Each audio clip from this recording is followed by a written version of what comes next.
Hi YouTube, today I'll be fixing the Celica's door sensor. So when you open the door and you have the dome light set on, then it should turn on like with this door. The sensor itself is here, so if I press it you can see the dome light turns off. So the problem is with this here. Passenger door works fine.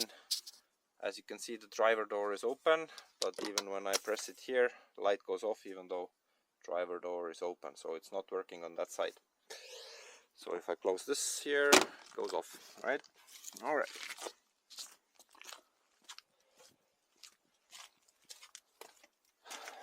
So how you can, first this rubber flap, you can pull up the bottom side and there will be a 10mm bolt like this.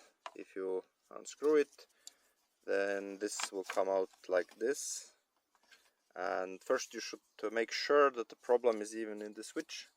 So at the moment the light is off, and now when I take a screwdriver or something metal and connect this bare wire here to the screw hole here, then you will see that the light turns on. When I let it go, light turns off, right? So the problem is in the switch here. You can dismantle it. This part here, I just use screwdriver to pull it out, and then this part here comes out from within. As you can see, it has these contacts on either side and here as well.